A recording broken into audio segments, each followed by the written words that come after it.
درود و عشق و نور دوستان عزیز. خواستم در رابطه با ایام هفته در توضیحاتی ارائه بدم خدمتتون به طبق علومی که تو جوامع الان حاکمه. دانشمندان، اونایی که تو علم نجوم سررشته دارن، هیپنوتیزمگرها و امثالهم اومدن روزهای هفته رو با یه سیاره مرتبطش کردن. قبل از هر چیزی هم بگم که هیچ اتفاقی نمیفته مگر به اذن پروردگار. هیچ برگی هم از درختی نمیفته مگر به اذن پروردگار. شنبه، ساتردی، شنبه روز زحله. زحل سیاره نظم و انضباط که برای ازدواج روز شنبه توصیه نمیشه. چرا؟ چون سیاره نظم و انضباطه و به شدت روی نظم و انضباط تاکید داره و شما رو دچار چالش هایی میکنه. بهتره تو روز شنبه نباشه ازدواجتون. روز یک شنبه، ساندی، روز خورشید.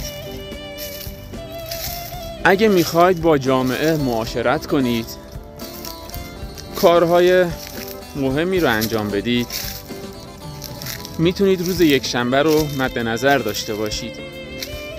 همونطور که خورشید به همه چی زندگی میبخشه، پرقدرت، با انرژی زیاده، شما هم میتونید روز یک شنبه هر کاری که خواستین رو پرقدرت و پر انرژی شروع کنید. دوشنبه ها تحت سلطه ماه، ماندی، به دلیل حرکت آرومی که داره تنبله و حالت افسرده هم داره. توصیه خاصی برای روز دوشنبه نیست چون اکثرا حالت بیروح و تنبلی داره. سه شنبه ها تیوزدی تحت سلطه مریخ قرار داره. سیاره مریخ معروف به سیاره جنگجو که پر از چالشه. اگه میخواین کارهای متفاوت انجام بدین و اگه عاشق چالشین، یکم تلاشتون رو بیشتر کنین، موفقیتتون توی این روز خیلی زیاده. روز چهارشنبه، ونزدی، مربوط به روز عطارده. عطارد سیاره ارتباطاته که میتونید توی این روز کارهای شگفت‌انگیزی رو انجام بدین و نتایج خارق‌العاده‌ای رو بگیرین. روز پنجشنبه، Thursday، مربوط به روز مشتریه. مشتری سیاره فراوونیه و رفاه و رشد و آرامش براتون میاره.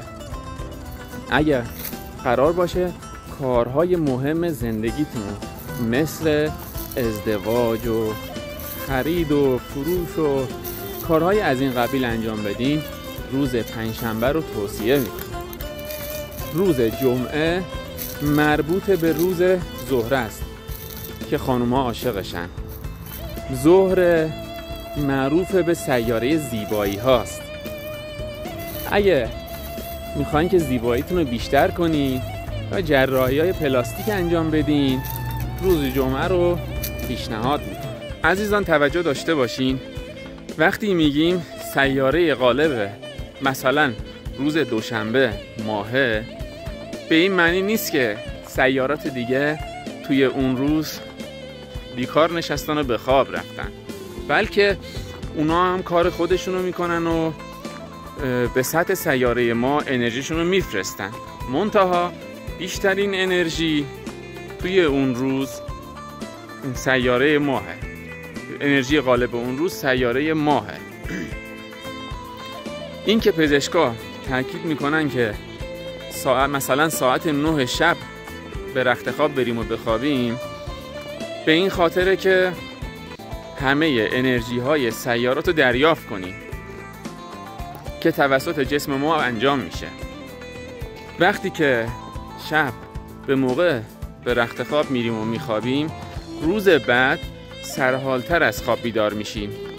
این به این خاطره که انرژی های همه سیارات رو با هم دریافت کردیم و این انرژی ها روی سلامت جسم و روح و روان و شفافیت پوست ما تأثیر میذاره، چون هر کدوم از این سیارات رو عملکرد کل بدن ما انرژی مثبت میذارن.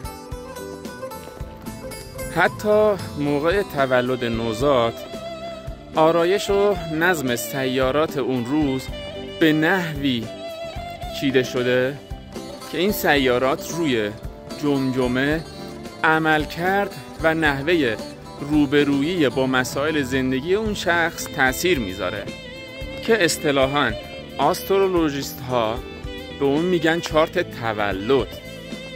و این نظم و آرایش سیارات قبل از تولد نوزاد توسط روح و هادی و راهنمای اون نوزاد سنجیده شده و از پیش تعیین شده.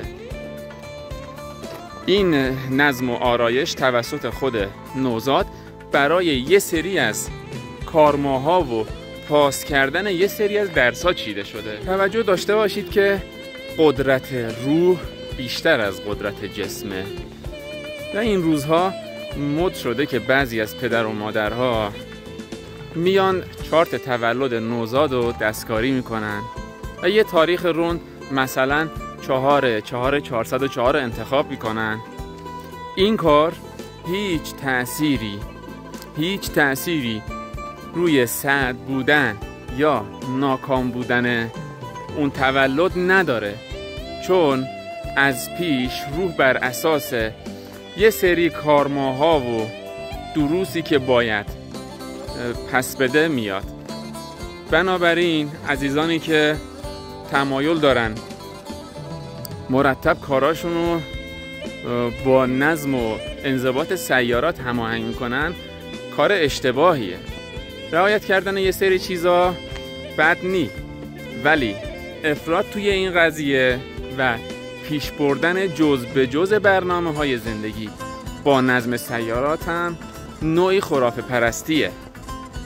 درسته مثلا برای ازدواج گفتیم که روز پنجشنبه بهتره، ولی دلیل نمیشه که کسی که شرایطشون نداره بندازه یه روز دیگه، دوشنبه، سه‌شنبه، شنبه. این دلیل نمیشه. پس هر چی که باور کنید همونم میشه. سعی کنیم حد تعادل رو رعایت کنیم و زندگیمون رو با نیروی عقل و قلبمون تنظیم کنیم. بیایید درک کنیم که هر روز یک سیاره حاکم داره. اگه با این علم و آگاهی پیش بریم، قطعاً امورات ما روونتر پیش خواهد رفت. موفق و مؤید باشید.